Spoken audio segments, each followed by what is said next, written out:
মই ঘণ্টা সুখী, বিৰাট সুখী। সাক্ষিনী দাদা যেতিয়া মোৰ জীৱনলৈ আহিলে, মোৰ ঘৰলৈ আহিলে, মোৰ ঘৰখন অন্ধকাৰ। ন ছোৱালী ঘৰলৈ আহিলে ঘৰ অন্ধকাৰ নহয়, পোহৰ হয়। যখন যেতিয়া ভৰি দিয়াৰ লগে লগে দুৱাৰ দলিত বাল্ব দুটা ফিউজ ফিউজত বদলাই দিব লাগিছিলে। বাল্ব দুটাহে বদলাবি, কপালখন কেনেকে বদলাবি? হ'লেও কিন্তু বৌয়ে আপোনালে যৌতুকত যথেষ্ট বস্তু আনিছে। যৌতুকত বহুত আনিছে, যৌতুকত যিমান গাল সম্পত্তি আনিছে ৰাইজ, মই কৈছো 10 বছৰ মই ঢুকুৱাবই পৰা নাই। কি কি আনিছিলে? দুখ, দুৰ্দশা, দুৰ্গতি, অভাৱ, অনাটন, কলেৰা, পানী খাগনি চলিয়ে আছে। এতিয়া ডায়েবেটিছো পাইছে, ধুনীয়া সম্পত্তি আনিছে। তথাপিও কিন্তু আপোনাৰ যদি ভাল, মোৰ যদি নিচিনা নহয়। মানে এই অসমীয়াত কথা এষাৰ নাই কি বোলে, বাৰীত ৰুবা লাই, পিৰালিত ৰুবা লফা, সেইজনীক বিয়া পাতি মোৰ জীৱন চফা। চফা হলেও তোৰ ক্লিন হৈ আছে মানুহটো তই, কিন্তু মোৰজনী নিচিনা তোৰজনীয়ে ডিমাণ্ড নকৰে না। ডিমাণ্ডৰ কথা কবলৈ আহিছে। বিয়া পতা দিনাখনিৰ পৰা এনিভাৰ্চাৰী তাইক বোলে চেইন এডাল লাগে। চেইন এডাল মোৰতো চুবাই মাৰিছে। দিলি নে নাই? এতিয়া এই যোৱা সপ্তাহৰ কথা, আমাৰ এনিভাৰ্চাৰী কৰিছিলে, চেইন এডাল লাগে বুলি মুখখন ফুলাই আছিলে। মই গোটেই গুৱাহাটীখন বিচাৰি বিচাৰি চেইনডাল নাপালো। লাষ্টত এডাল ধুনীয়া চাই চেইন আনি দিলো। জহনী মোৰ পচন্দ নহল, সেইডালে মোৰ টেটুত লগাই ওলমি দিবলৈ কৈছে। চেইনডাল টেটুত লগাই ওলমিবলৈ কৈছে? তাই পচন্দ নহল। কিয়? নেজানো, আমাক কুকুৰ যদি পিন্ধাওতে তাই কিন্তু একোৱে কোৱা নাছিলে চেইনডাল। কুকুৰক পিন্ধাও, চেইন ঘৈণীয়েক পিন্ধাও, অকণো মাময় ধৰা নাই, চিকচিকাই আছে চব। ভগৱান, হ'ব তই পালি তই এতিয়া ৰাইজক বিহুৰ শুভেচ্ছাটো জনাই দে, নহলে মই জনালে চিচেই আৰু তই নালাগে, এবাৰ মই জনাওঁ। জনা। পৰম শ্ৰদ্ধাভাজন নাট্যপ্ৰেমী ৰাইজ, কি নাট্যপ্ৰেমী ৰাইজ? ৰঙালী বিহু পাতিছে, নাটক পাতিছে, থিয়েটাৰ পাতিছে। ইয়াত নাটক পতা নাই, পৰম শ্ৰদ্ধাভাজন বিহু প্ৰেমী ৰাইজ।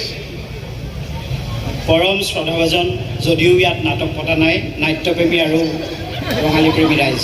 কি নাট্যপ্ৰেমী আৰু বিহু ৰঙালী, কি খেলি মেলি কৰি আছ? পইচা এটকাও নিদিব কমিটিয়ে। ভালকে বিহু মাতিছিলো না, ভোকই মাৰি। ৰঙালী বিহুৰ তই এটা কাম কৰ, তই নাট্যপ্ৰেমী স্বাস্থ্যপ্ৰেমী উঠাই দলি মাৰি পেলাই দে। তই খালি অকল ইয়াত ৰঙালী বিহু প্ৰেমীটো ধুনীয়াকে মাত দে, এখন পইচা নাপাবি নহ'লে। পৰম শ্ৰদ্ধাভাজন নাট্যপ্ৰেমীটো উঠাই অকল ৰঙালী বিহু প্ৰেমী ৰাইজ আদি পঠিয়া। কি উঠাই পঠাই দে, সমাখন তেনেকে জনা ৰাইজক জোতাই কোবাব। শুন, ধুনীয়াকে ক, তই লখিমপুৰ লোকেল ল'ৰা, কিয় নোৱাৰিবি? পাৰিবি, তই পাৰিবি। তই অকল উঠাই দে পঠাই দে এইবিলাক চব অঁতৰাই তই কেৱল ৰঙালী বিহু প্ৰেমী ৰাইজটো ইয়াত বহাই দে।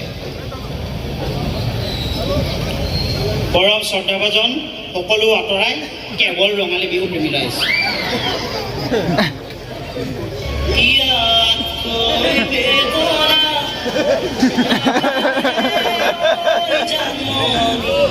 এইবিলাক ব্ৰেইন নাইকিয়া ল'ৰা ছোৱালী।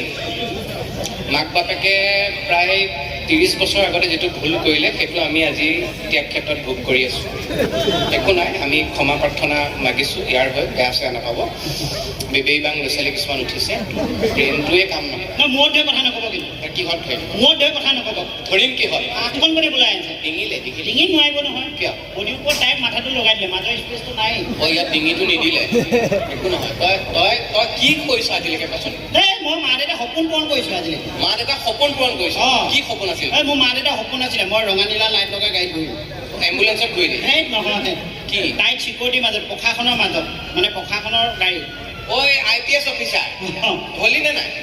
হোৱাটো নাই, কিন্তু 18 ঘণ্টা পঢ়িব লাগিব, কষ্ট কৰিব লাগিব।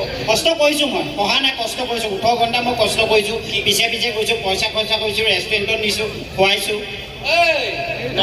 ৰেষ্টুৰেণ্টত গৈ পেলাই পইচা চকলেট দি পেলাই কোনে IPS অফিচাৰ হয়? মই গাঁও বুঢ়া ডাঙৰ জীয়েকজনীকে পলুৱাই নিলোঁ। তই গাঁও বুঢ়া জীয়েৰক পলুৱাই নিলি?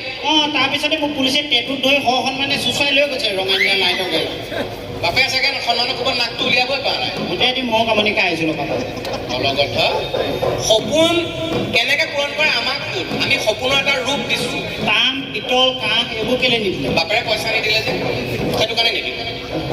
সপোনৰ ৰূপ মানে সপোনৰ এটা আকাৰ দিছোঁ। কি কাৰ দিছে? মাৰুতি কাৰ দিছোঁ। বাপেৰে যিখনৰ মাৰক পলুৱাই লৈ গৈছিলে, অলগত অসমীয়া নাজানো, মোক ভুল ধৰিবলৈ আহে। সপোনক আমি বাস্তৱ ৰূপত ৰূপায়িত কৰিছোঁ। এক মিনিট কমিটিৰ কৰ্মকৰ্তাসকলক অনুৰোধ জনাইছোঁ, ঢোলটো যদি অকণমান বন্ধ কৰি দিয়ে আমাৰ কথাখিনি ৰাইজে শুনা পাব। তেওঁলোকে বিহু মাৰিলে আমি একো নামাতো, একদম শপত খাই কৈছোঁ। তেওঁলোকে যেতিয়া বিহু মাৰিব আমি একদম মনে মনে বহি থাকিম দেই। গতিকে আমি যেতিয়া কৈ থাকোঁ ঢোলটো আমিও বজাই ভাল পাওঁ, কিন্তু বেলেগে অনুষ্ঠান কৰিলে আমি নবজাওঁ, সচৰাচৰ নবজাওঁ দেই। গুৱাহাটীৰ পৰা আহিছোঁ, একে ভাগৰুৱা হৈ আছে, ৰাইজে আমাৰ কথা শুনিলে হাঁহিবলৈ চেষ্টা কৰিছোঁ, কিবা এটা বেলেগ মাত আহি গ'লে আকৌ মাইণ্ডটো গুচি যায়গৈ, বেয়া নাপাব দেই। একদম ঘৰুৱাভাৱে কৈছোঁ, বাস্তৱ ৰূপত ৰূপায়িত কৰিছোঁ আমি সপোন। কেনেকে? মোৰ ডাক্তৰ হোৱাৰ সপোন আছিলে। আপুনি ডাক্তৰ কেতিয়া হ'ল? মই ডিচেম্বৰত হ'লোঁ। সেই কেনেকে? ইউটিউব চাই। এইটো অসম্ভৱ। অসম্ভৱ নহয়, অসমত সকলো সম্ভৱ। আজিকালি ঘৰে ঘৰে ইউটিউবাৰ। হাঁচি এটা মাৰিলোঁ, হেল্ল' গাইজ মই হাঁচি এটা মাৰিলোঁ, এনেকৈ কয়। পাকঘৰত হেতাখন লগালেও হাঁচি হেৰি দেখায়। গতিকে ডাক্তৰ হোৱাটো একো ডাঙৰ কথা নহয়। প্ৰমাণ দুদিনমান পিছত চন্দ্ৰ পাবগৈ। চেম্পুল চাবি, চাম। যোৱা মাৰ্চ মাহত ফাকুৱা দিনাখন ব্ৰেইন হেমৰেজ 11টা চিলনি মই নিজে মাৰিছোঁ এইখন হাতে, ইউটিউব চাই চাই। অপাৰেশ্যন ঘৰতে থিয়েটাৰ বনাই লৈছোঁ। চেম্পুল চাবি নেকি? বাবা চাইকেল কাম হিয়াৰ।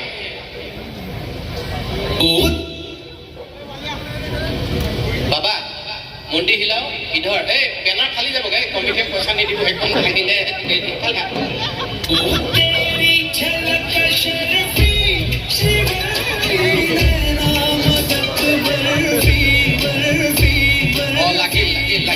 লাগিল একো নাই। নট এটা ঢিলা হৈ আছিল।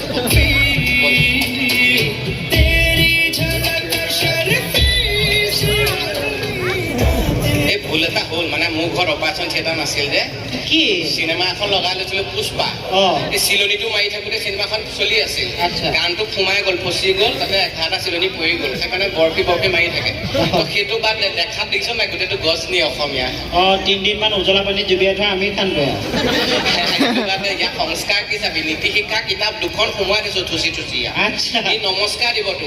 কি কয়? ইস্কো নমস্কাৰ, গিভিং হিম নমস্কাৰ, মানে অসমীয়া ইংৰাজী দুইটা শিকাইছোঁ। আদাব নহয়, নমস্কাৰ এনেকৈ অসমীয়া নমস্কাৰটো। তই বেলেগ এখন ফাৰ্মাচীলৈ নগলি কেলে? লগে আমাক বৰমাৰী তিনিআলি মাৰি পঠিয়ালে। কি তিনিআলি? বৰমাৰী তিনিআলিলৈ কেলে গলি? বলিন্দা ফাৰ্নিচাৰখনলৈ। ফাৰ্নিচাৰ দোকানত কেতিয়াবা মেডিচিন বেচে? ফাৰ্মাচী ল'ৰাটো তাতে বহি কেঁচা বুট খাই আছিলে, পিঁয়াজ জলকীয়া। মই কাম মোৰটো কৰিব লাগে। মাকো গেছ হৈছে বোলে, নিমখত জুবিয়াই থাক, গোল নেমু খাব কৈছে। মই গোল নেমু খাই কেলে মৰিমগৈ? মোৰ টেবলেটটো দে। নেপালোঁ বিচাৰি, এইটো কি ঔষধ দিলে আপুনি? এইটো ঔষধ বুলি কোনে কৈছে? আপুনিয়ে লিখি দিছিলে। জদা মূৰ্খ, পেনটোৱে বিচাৰি পোৱা নাছিলে, কমিটিয়ে আগ মাৰি চাইছিলোঁ লিখা নে নিলিখা। এইটো ঔষধ নহয়, পিছফালে লিখা আছিলে এইটো ঔষধ। একদম মাৰ মাৰি দে, এইটো নেমাৰিব। তই ঔষধ এটা আনিব নহয়, নিজকে অভিনেতা বুলি ক। মই এক্টৰ হয়, কি ফুটা কথা। তই কিহৰ এক্টৰ? মই এক্টৰ হয়। তই কিহত এক্টিং কৰিছ? হাফ এটা কোৱাৰ্টাৰ এটা। হাফ এটা কোৱাৰ্টাৰ এখন কেতিয়া ওলালে এখন চিনেমা? এখন চিনেমা ময়ো চোৱা নাই, ৰিলিজ হোৱা নাই নেকি? সেই চিনেমা নহয় অ'। কালি খাই ঘৰলৈ গৈছোঁ, চাহপাত দুটামান মুখত পাই মানুহজনী আজিলৈকে গম পোৱা নাই মই কিমান মাল খাই গ'ল। সেইটো পৰ্যায়ৰ অভিনেতা। তই বেলেগ ক'ত অভিনয় কৰিছ কচোন? এই বহুত জেগাত কৰিছে মই। ক'ত কৰিছ? ক'ত কৰিব লাগে? ক'ত কৈছ সেইটো ক। ক'ত কৰা নাই সেইটো হ'ল। ক'ত কৰিছ সেইটো কচোন? সেই নেলাগে দিয়ক, আজি মহলটো ভাল হৈ আছে, ইমান ধুনীয়া হৈ আছে। ধুনীয়া মাহল কাৰণে তোক সুধিছে। তই লখিমপুৰত জন্ম, লখিমপুৰত ধুনীয়াকৈ উঠি গৈ পেলাই অসমত কিবা এটা কৰিব পাৰিছ, গতিকে তই ক যে ক'ত অভিনয় কৰিছ? সেই নেলাগে কচোন, ৰাইজে জানিব বিচাৰিছে। ক না প্লিজ। নালাগে এতিয়াই কচোন, একো নহয়, মই চম্ভালি ল'ম নহয়। আমি আছোঁ, তই কৈ দেচোন, ক'ত জোৰ নকৰিব। কচোন তই। ক'ব দিছোঁ ক। পৰিৱেশটো খুব ধুনীয়া হৈ আছে। পৰিৱেশটো ধুনীয়া কাৰণেতো কৈছোঁ, মিলি যাব দে। ক না, তই ক'ত অভিনয় কৰিছ ক। এইবাৰ বিহুত কৰিছিল মালে, মানুহজনীলে, ল'ৰা ছোৱালী হাললৈ কাপোৰ কিনিছিলোঁ আৰু পকেটত এটকাও নৰলগৈ। তেতিয়া অভিনয় কৰিছিলোঁ। বজাৰত মোলে একো কাপোৰেই পচন্দ নহ'ল বুলি। হয় দে, যেতিয়া ল'ৰাটোক বজাৰলৈ লৈ যাওঁ, হোটেলৰ দামী মিঠাইটোলৈ আঙুলিয়াই পেলাই সি এনেকৈ দেখুৱাই কয়, অ' দেতা সেই মিঠাইটো কিনি দেচোন, খাবলৈ বৰ মন গৈছে। তেতিয়াই অভিনয় কৰোঁ, এইটো মিঠাইটো বেয়া, নাখাবি শুন, পেট বিষাব। সঁচাকৈ দুৰ্দান্ত অভিনেতা আমি। হাতত এটকাও নাথাকিব পাৰে, কিন্তু নিজৰ এই সাজযোৰ কিন্তু চিকচিকীয়াকৈ পিন্ধো, কাৰণ সমাজখনত ষ্টেটাছৰ কথা আছে নহয়। ভালকৈ যদি পোচাকযোৰ নিপিন্ধো, আনৰ কথাটো বাদেই দিছোঁ, নিজৰ বন্ধুখিনিৰ ওচৰতে একো ষ্টেটাছ নাথাকে। সঁচাকৈ আমি একোজন দুৰ্দান্ত অভিনেতা, মাৰ্ভেলাছ অভিনেতা। আমি মধ্যবিত্ত পৰিয়ালৰ মানুহ, পকেটত পইচা থাকক বা নাথাকক, এই বুকুত হাজাৰটা দুখ লৈ মুখত কিন্তু এটা মিচিকে হাঁহি সদায় লৈ ফুৰোঁ। আজি এই ত্যাগ ক্ষেত্ৰত থিয় হৈ থকা, বহি থকা আপোনালোক প্ৰত্যেকজন ব্যক্তি এজন এজন মাৰ্ভেলাছ এক্টৰ, মাৰ্ভেলাছ অভিনেতা, যিয়ে ঘৰৰ সকলোৰে সপোনবোৰ পূৰণ কৰিবলৈ নিজৰ প্ৰয়োজনবোৰত আজিও তাপলি মাৰিবলগীয়া হৈ আছে।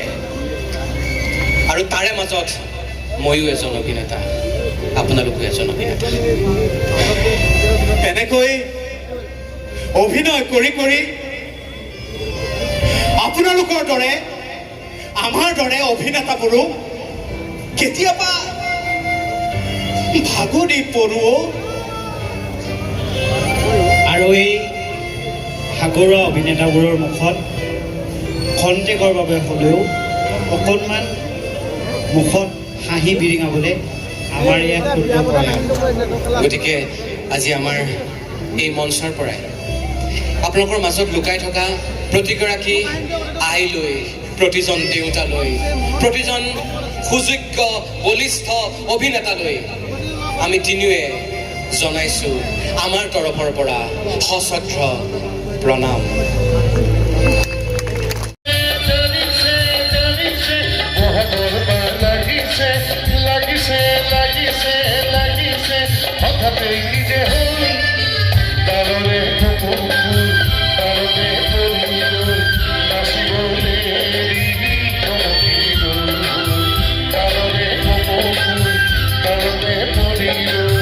Nasibole